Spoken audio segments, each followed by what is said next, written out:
I can't believe it, but it is time. We have actually reached the very last chapter in The World According to Humphrey. And we talked a little bit yesterday about Mr. Brisbane and how nice it is he seems to be turning around, and how that kind of relates to the zones too, and how we're feeling, how we react to that. So let's take a look at the last chapter of the book. I know you guys have really enjoyed it, and I have so enjoyed listening to your conversations and seeing you all also read your books. So here we go. The final chapter, chapter 15, Happy Hamster Day. In December, things in room 26 really began to change. For one thing, it got cold outside and a little chilly by my window. In the early morning, frost pictures would appear on the glass. One morning looked like a big snowflake. Another looked like a lion. Scary. Still, it was nice and cozy in my sleeping house. More snowflakes appeared, not real ones, but cut-out paper snowflakes bordering all the chalkboards, and there were snowmen made of fluffy cotton and pictures of candles and packages and sleighs. The holidays were almost here. Christmas and Hanukkah and Kwanzaa. There were songs to be sung and presents to be wrapped and a big 2-week vacation to come. The weekend after Thanksgiving break, I went home with Pay Attention Art. He paid a lot of attention to me, but sometimes not every night. During the break, Mrs. Brisbane would take me home to see Mr. Brisbane, and he put up his obstacle course, and we'd laugh and squeak and have a wonderful time. The next weekend, I stayed at Gail Morgenstern's house. Friday night was really nice because she convinced her mom to let me watch while she lit the menorah for the family, and the food was yummy. I was glad that Mrs. Brisbane didn't take me home every night. For one thing, if I ran the obstacle course every night, I'd probably waste away to nothing. For another thing, I wouldn't have been able to see Aldo. Aldo could now balance the broom on his head. Yep, he put the tip of the broomstick on the top of his head and kept it there a while. He'd have to bob and weave to try to keep it balanced, and he made funny faces too. But one night during the week, Aldo pulled his chair up close to my cage and said, "Humphrey, old pal, I've got something to discuss." Well, this sounded serious, so I put on my most serious problem-solving face. "I'm thinking of getting Maria a ring for Christmas. You know, like an engagement ring with something shiny in it. I know we haven't known each other very long, and we wouldn't have to get married right away. On the other hand, I'm no spring chicken, and I'd like to settle down and raise a couple of kids and maybe a couple of hamsters too, you know?" "I understand," I squeaked softly. "So what do you think?" Aldo fixed his big brown eyes on me. "Should I ask her to marry me?" I stood up on my hind legs and screeched, "Do it, do it, do it." Then he stood up and shouted, "You're right, I will. I'd be crazy not to." He raced out of the room so fast, he forgot his cleaning cart. But when he returned for it, he yelled, "Thanks." Sometimes, most times, it pays to squeak up. The third weekend after Thanksgiving, I spent at Heidi Hopper's house and watched her family put up their Christmas tree. It was the most beautiful thing I'd ever seen, second only to the little tree Heidi put in my cage. It was made of my favorite treat, broccoli. And then it was almost holiday vacation. Suddenly, it seemed as if we didn't have quite as much work to do in class. Everybody was planning the holiday party for the last day of school. One day, Garth, who never used to wait for the bell, stayed after school to ask Mrs. Brisbane a question. "May I please bring Humphrey home with me over the holidays?" he asked. Mrs. Brisbane looked as surprised as I was. "Well, Garth, I thought there was a problem." Garth smiled broadly. "My mom is much better now, and Dad says it's okay to bring Humphrey home." Mrs. Brisbane smiled back. "Oh, that is wonderful news. But I think 2 weeks might be a little much. How about the first weekend in January? Garth nodded, but he looked disappointed. Tell you what, why don't you have your parents bring you by our house to see Humphrey over the holidays? You can watch him run the obstacle course. Garth didn't look disappointed anymore.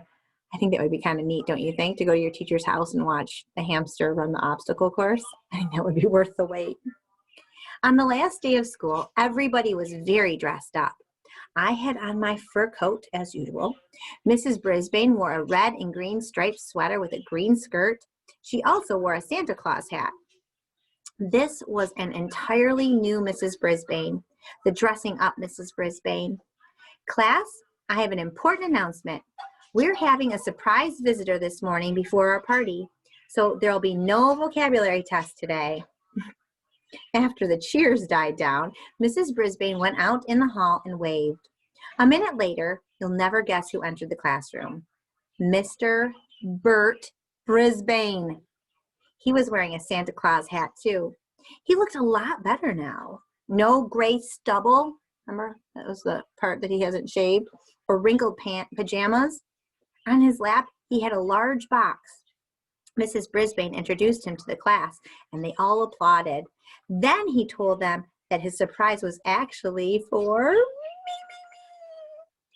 First, he pulled out something like my cage, only bigger.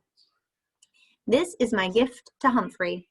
This extension attaches to his cage and makes it bigger. Now you're all going to help me build Humphrey his holiday present, his very own playground. The kids squealed and giggled and clapped, and I couldn't hold back a big squeal of my own.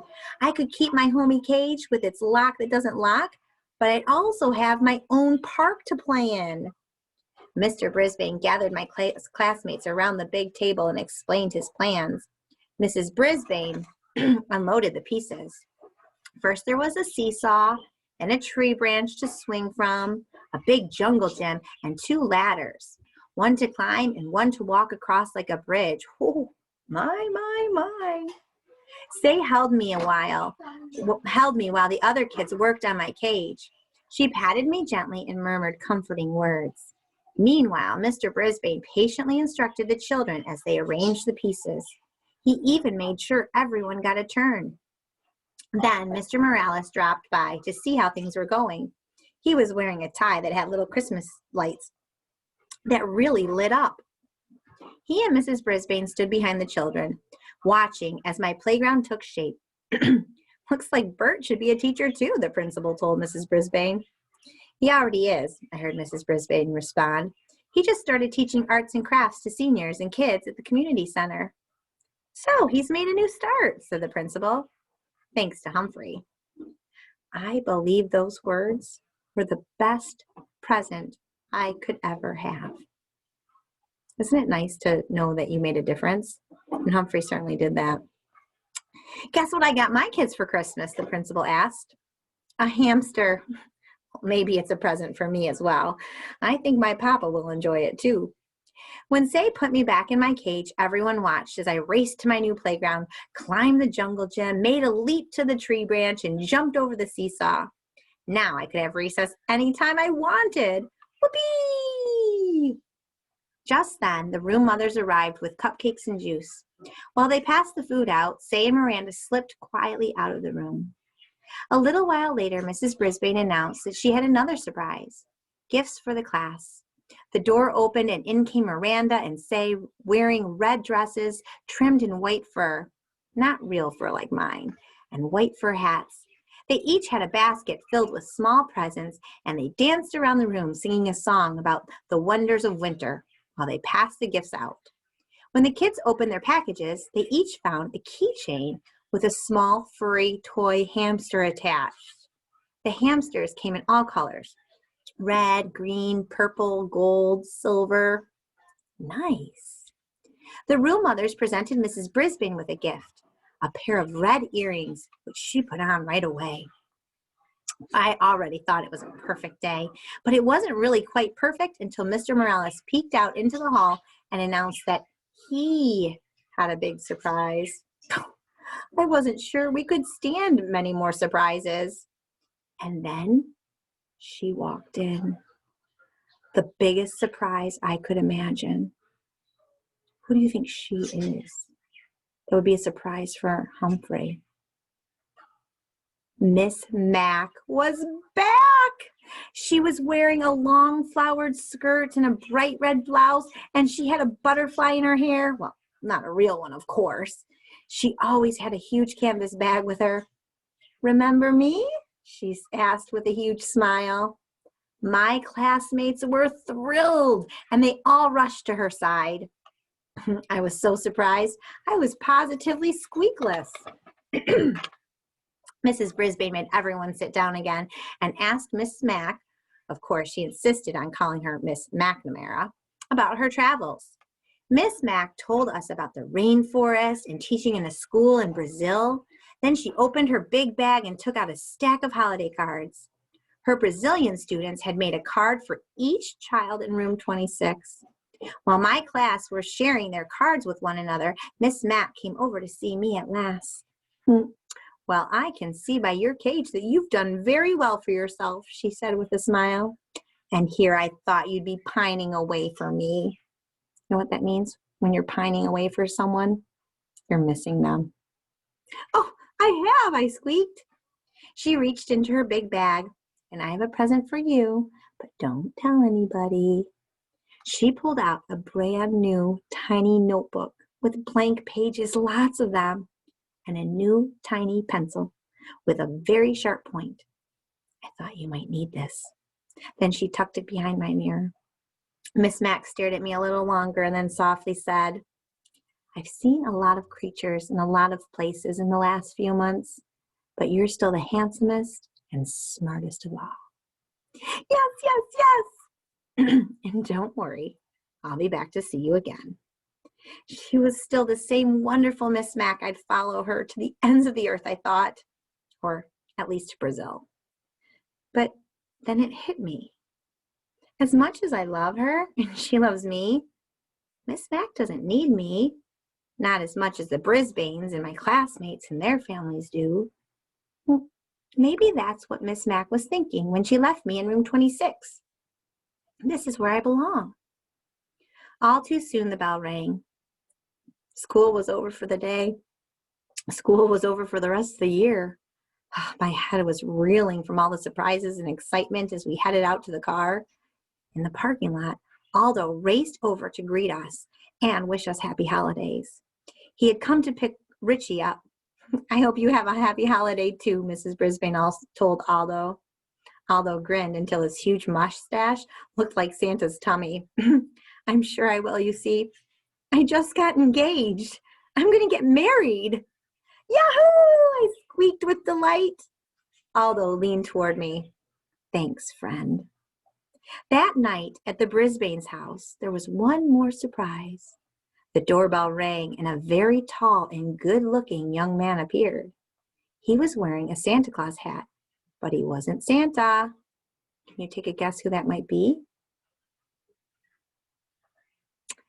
He was Jason, the Brisbane's son. He'd come all the way from Tokyo to surprise his parents. They were so happy to see him, they both cried just a little. I almost cried too. Soon the house was filled with friends and neighbors, and Mrs. Brisbane played piano while everyone sang carols and drank hot ciders. I nibbled on raw apple and squeaked along. Later that night, when the house was quiet, I thought about all I'd done in the months since I had left Pedorama. I didn't know anything about the world then, but I've sure learned a lot. I can read and write, and I know all the state capitals. Just ask me one. I learned you should never, ever turn your back on a dog, and that it's a good idea to turn off the TV once in a while. I found out kids have problems, and so do teachers and principals. Sometimes all people need is a little encouragement. Most of all, I learned that one small hamster really can make a big difference. I decided to write down some of the things I've learned from my adventures. but there was just one more line left in my first notebook. So I thought and thought, and then I scribbled down exactly what I was feeling in my hamster heart. Joy, joy, joy, the whole wide world. And that includes you, Humphrey. And although we have now finished the book, because that is the end of the book, you can see that Humphrey has made his guide to the care and feeding of humans, just like we were learning about the care and feeding of hamsters. This is what he says about humans. Let's see if you think he's right. 1. Like hamsters, humans come in many, many sizes, shapes, colors, talents, and tempers. If you judge them by their looks alone, you'll miss out on knowing some wonderful people. I like that one. Number 2, humans like to be entertained, and it doesn't take much to entertain them. Just squeak or swing or spin. They'll love it. Number 3, humans are pretty entertaining themselves. They can sing, dance, tell jokes, and balance brooms. 4, humans really need someone to listen to their problems, preferably someone small and furry. Number 5, even really important humans, like principals, have problems and need help. 6, rubber bands hurt. Do not shoot rubber bands at one another, unless it's absolutely the only weapon you have against a creature much bigger than you. Do you remember that part in the book? Humans are not very good at figuring out technical things, like how to fix a broken lock. 8, humans have unlimited access to all kinds of yummy food, so be nice to them. Number 9, if you are nice to humans, they will be nice to you. So nice, they might even build you a playground. Number 10, humans have good memories. Even if they go far away to teach in another country, they will not forget you. And believe me, you won't forget them either. Most importantly, remember, you can learn a lot about yourself by getting to know another species, even humans. And that's the end of the book. Did you like it? I love Humphrey. It's one of my favorite books. And I was looking at the timetable, and I know I told you I have another book set to read you in October, but we have some time left in September. So I thought maybe you might want to check out this book that I have. Friendship, According to Humphrey. That's right. This is a series. There's a lot of Humphrey books. I know you knew that. So we will start this book actually tomorrow. And look at the cover. What do you think is going to happen in this book? We've got a new character. Can you guess what the character is going to be? A frog. Let me read you on the back what it says. Room 26 has a new class pet, Og the frog. Humphrey can't wait to be friends with Og, but Og doesn't seem interested. To make matters worse, the students are so fascinated by Og, they almost stop paying attention to Humphrey altogether. Humphrey knows that friendship can be a tricky business, but if any hamster can become buddies with a frog, Humphrey can. So tomorrow, we'll learn about the adventures of Og and Humphrey. Have a great day.